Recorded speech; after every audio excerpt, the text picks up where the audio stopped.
Our next conversation. The International Monetary Fund has issued a strong caution to Nigeria's federal government, asking the federal government to ensure that all of the policies on ground are sustained in the midst of political pressures ahead of next election cycle. The IMF warns that any backtracking could undermine recent economic gains, worsen investor confidence, and stall efforts to stabilize the economy. To help us unpack what this warning means for Nigeria's economy and the implications of all of this on the economy, we'll be speaking with Dr. Muda Yusuf. Dr. Muda Yusuf, good evening to you. Are you there?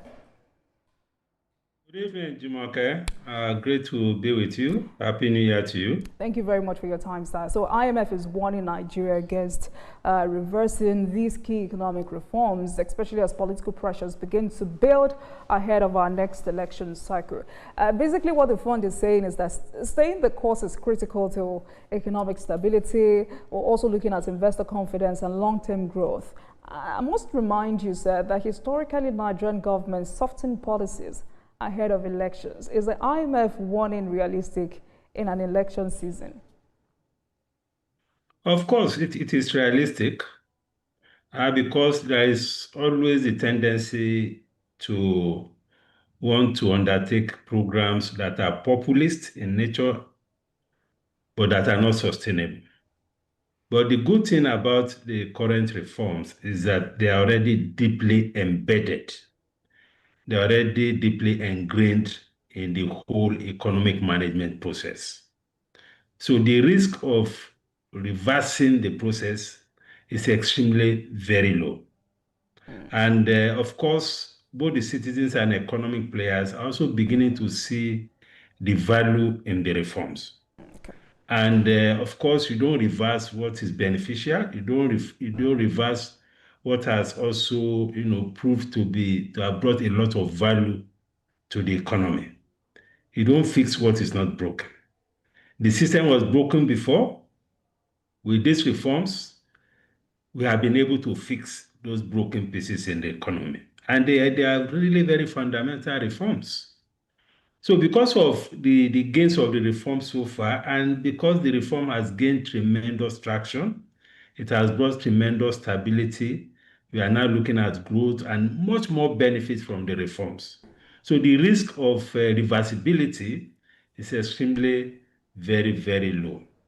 So I'm very confident that this is not likely to be reversed. And a lot of adjustment has taken place anyway at the level of the economic players, at the level of the citizens. We have seen significant adjustment, and we're also beginning to see the benefits of the reform. So that is where we are. All right. Dr. Yusuf, well, the real questions we should ask ourselves is, can any Nigerian government truly resist populist pressure before elections, especially when you consider what the opposition political parties are saying? No, the populist pressure is not to dismantle the reforms. Certainly not. And I've not had any politician, even in opposition, who has been talking about bringing back fuel subsidy, for instance. I haven't seen any of them. I haven't seen any politician who has been talking about bringing back the kind of exchange rates, foreign exchange policy regime that almost brought the economy to its knees. I haven't seen any of them. I haven't seen any politician who wants to return the economy back to a regime where you begin to fund the operations of government by printing money. These were some of the major dysfunctionalities that we experienced before this administration. None of them has ever said that.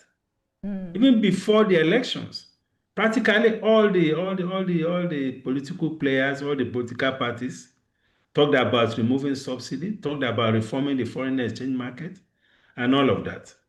So for me, I don't think there is much choice or much alternatives as far as economic management is concerned. What is most paramount now is about addressing affordability and welfare issues. And that is already on the plate of the current administration. How much more can this administration do regarding that? Well, the whole idea is for us to stabilize the economy, because you can't build something on nothing. Now the economy is largely stabilized. Now we are seeing growth in investment because you can't also improve welfare without addressing the issue of investment. It is through investment that you can create jobs. Now that investor confidence has become significantly elevated, we have seen deceleration in inflation, and a reduction in inflation also has a way of impacting on welfare. Because one of the biggest enemies of the poor is inflation, because it massively erodes purchasing power and it makes a lot of people poorer, which is what we experienced in 2023, 2024, and up to even partially 2025. But with the deceleration in the inflation rate, I think that is also beginning, to have some positive effects on welfare. We are not where we should be, but I think we are on course. And also given the fact that the resources available to the subnationals have improved significantly. Because when we talk about issue of welfare, poverty reduction, poverty alleviation, the subnationals even have much bigger role to play in terms of direct intervention to support the vulnerable segments of the society, in terms of investing in critical areas that can create jobs that are labor intensive. They have a lot of role to play. Now that they have more resources, we are seeing indication that quite a number of them are investing in infrastructure. They are supporting some critical sectors of the economy. Of course, we can do a lot more, both at the local government level, at the federal government level, at the state level. And you also heard the president talking about ensuring that allocations go directly to the local governments.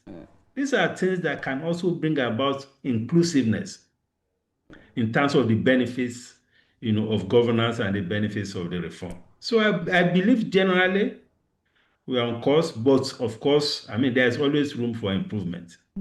Right. We'll come back to the conversation about local government autonomy and why it looks like it's been hard for some of these governors to adhere strictly to the ruling of the Supreme Court, and why the president has to remind them every other day.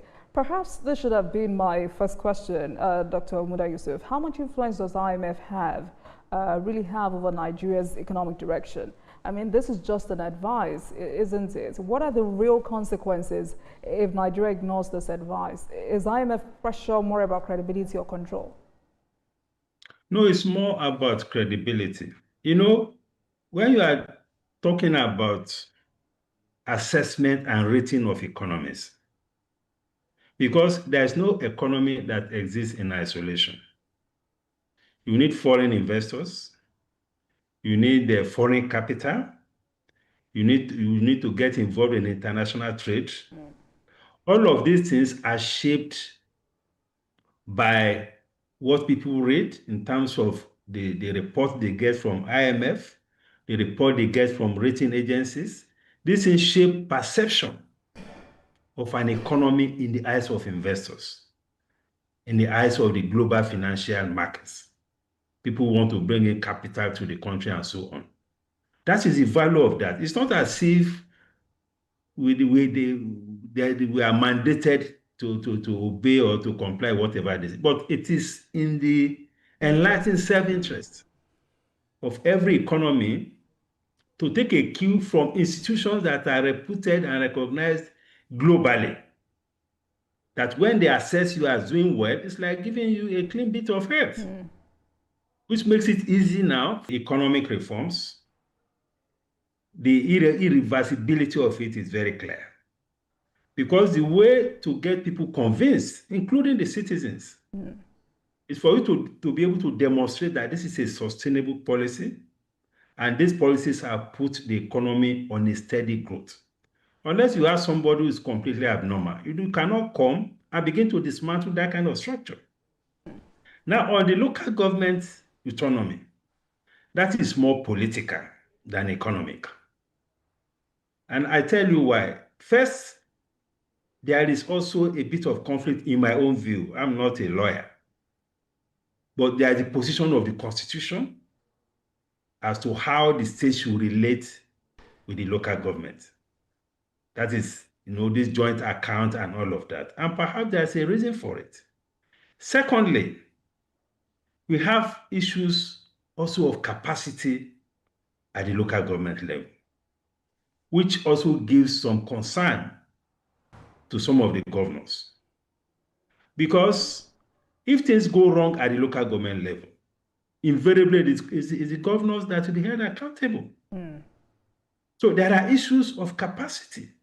Because right now, many of the states are taking on the responsibilities that the local governments are supposed to take on. Don't you think this is because they Take have, issue of Dr. waste Buda management. don't you think this is Yes. because they have intentionally incapacitated the local government? Well, there are arguments on both sides. There are arguments on both sides. If they are not intentionally incapacitated, even the little resources that they have, what can they even show? It's not as if they took everything away from them. But there are some heavy lifting that needs to be done, which many of them cannot do. But that is not to diminish the position of the president, that these funds should go directly to the local government. But I also appreciate the concern on the other side. There was a time, for instance, when there was a decision that, in line with the constitution or whatever, that all the management of the primary school teachers, their salaries, everything should be transferred to the local government. The school association, the teachers association, they protested because they don't have confidence that the local governments have the capacity to take care of their welfare. These are some of the fundamental issues. But again, I must admit, unless you try something out fully, you cannot fully determine the success or failure of it.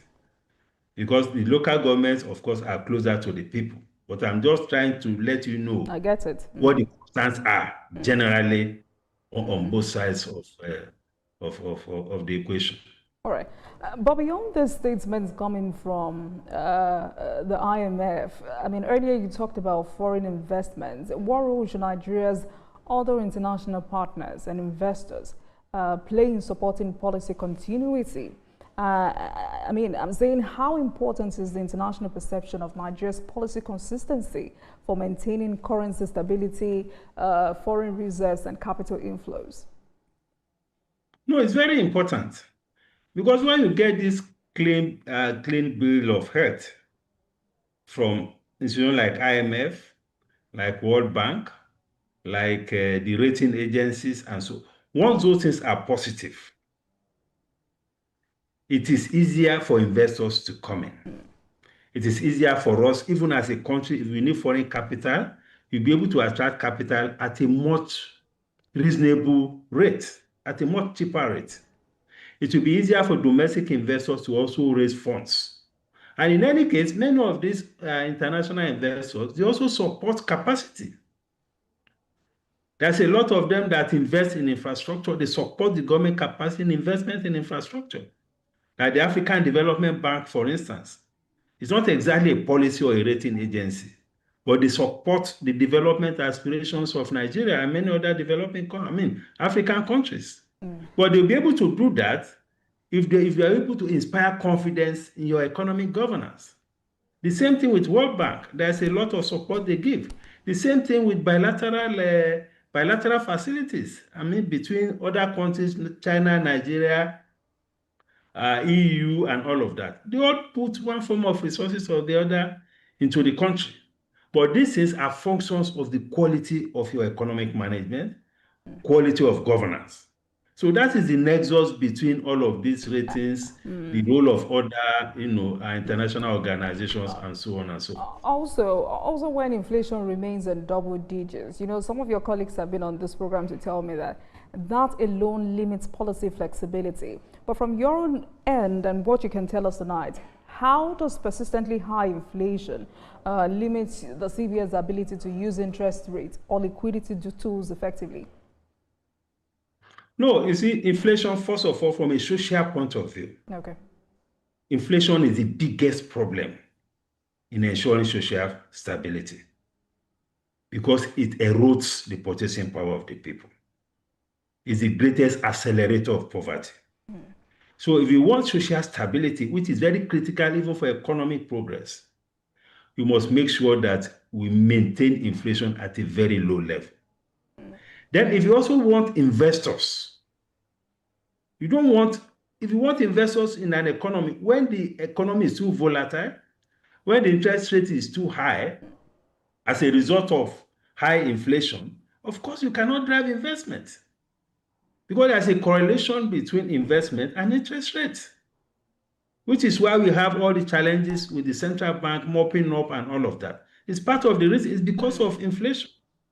So now that we are seeing some level of moderation in inflation, we should see a moderation in the cost of fund. So Okay. that should be able to stimulate more investment in terms of, domestic investment, domestic cost of capital, and all of that. So it's a very, very important economic variable because the higher the inflation, the higher the rate of inflation, the more the central bank will continue to tighten monetary policy, the more the businesses be struggling with high cost of fund, the more you have the risk of non-performing loans increasing, the more you have challenges with returns on investment. So this is how these things are interconnected. Also, Dr. Yusuf, Inflation is a primary focus of a central bank. That right. is why they often say And that they are, a strong debate yeah. has broken out among economists and statisticians over Nigeria's inflation normalization process. I mean, some experts disagree on whether the recent changes to the consumer price index truly improve accuracy or hide the real pain the Nigerians are facing from the high cost of living. Where do you stand?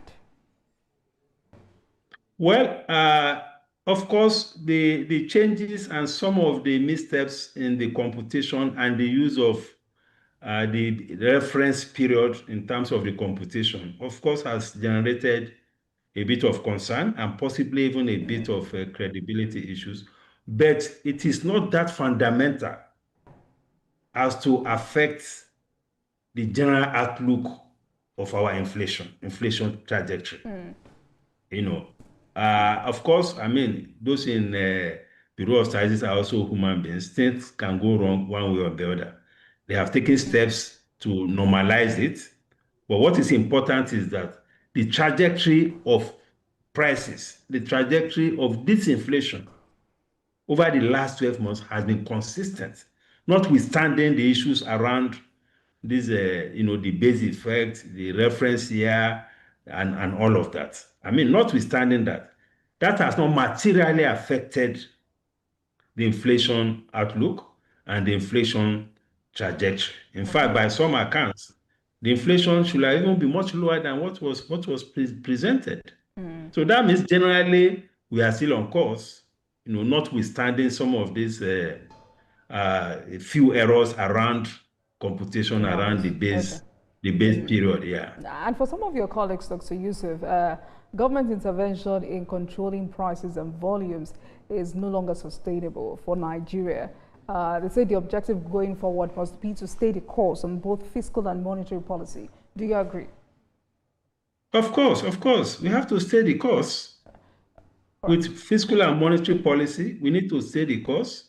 We need to strengthen our fiscal consolidation. We need to moderate our debt exposure.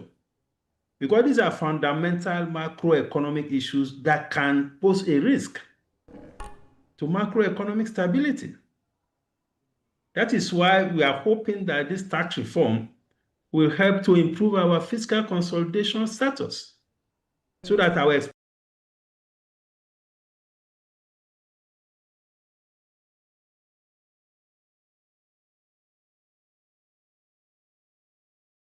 have that kind of handshake. We are now in a regime where we are no longer printing money. That is very good for the economy. All right, let's go back to the numbers. And while you help us break it down further, do you think the normalized CPI numbers risk giving policymakers or the federal government this false sense of progress in controlling inflation, even if the CPI is technically more accurate? Is it capturing the pain of low and middle income households? No, it's reflecting the trend. Okay. Because even inflation at 15% is still high. There is no doubt about that. It should be heading towards single digits. But the good news is that when we look at even the actual price situation, I'm talking of the reality of prices. I mean, we have seen some improvement. For instance, in December, I mean, there are indications that quite a number of prices were dropping, you know?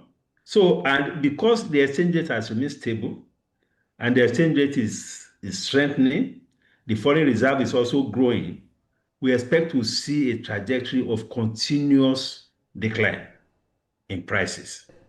So for me, I think it reflects the trend because there was a time that, you are not sure of what prices will be the following day or the following week.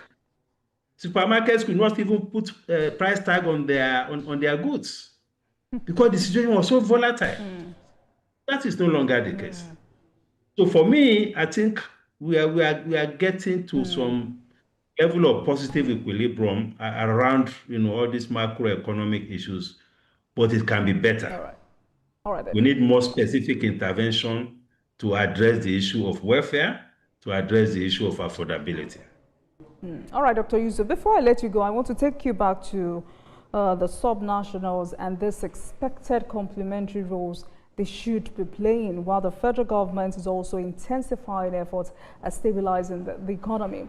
There are economies who have, identified complacency as one of the most immediate risks facing the economy, particularly at the subnational level, where states now, enjoy improved fiscal space following all these recent reforms we're talking about tonight. What specific forms of complacency are you seeing among subnational governments now that they enjoy improved fiscal space?